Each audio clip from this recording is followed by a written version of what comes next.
The night was heavy. The wind moved quietly through the olive trees as the moon watched over the garden. In that silent place stood Jesus. Not the miracle worker the crowd celebrated, not the teacher surrounded by thousands, but a man carrying the weight of the world. His disciples were nearby, but sleep had stolen their strength. And so, Jesus walked deeper into the darkness alone. He knelt down. The ground beneath him was cold. The future before him was even colder. Because he knew what was coming. The betrayal, the humiliation, the cross, the pain that no human could fully understand. For the first time, the burden of humanity pressed heavily on his soul, and tears began to fall. Tears from the one who calmed storms, tears from the one who opened blind eyes, tears from the one who raised the dead. He lifted his eyes toward heaven and prayed, "Father, if it is possible, let this cup pass from me." His voice trembled. His heart was honest. This was not the prayer of someone pretending to be strong. This was the prayer of someone choosing obedience, because faith is not the absence of fear. Faith is obedience in the presence of fear. Jesus knew the suffering ahead. He knew the nails would pierce his hands. He knew the crowd would mock him. He knew the cross would stand tall on the hill, and still, he prayed again.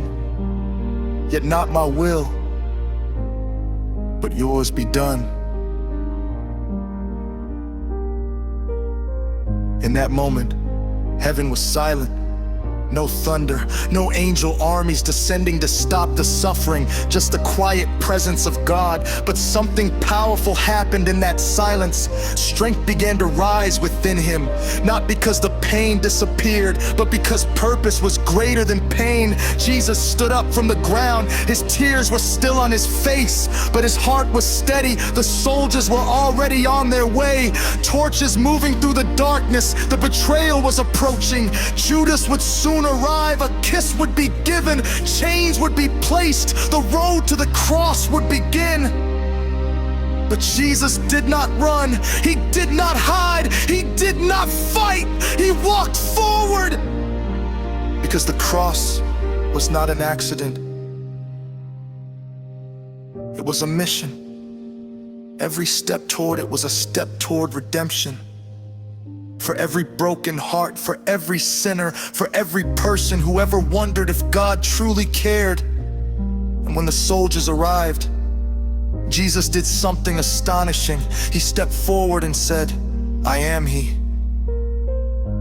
The one they came to arrest, the one they feared, the one who could command angels, chose surrender, not weakness, but love. Because sometimes the greatest victory does not look like power. Sometimes it looks like sacrifice, and the tears that fell in the garden at night were the tears that opened the door to salvation. So remember this. Faith is not always loud. Sometimes faith is whispered through tears.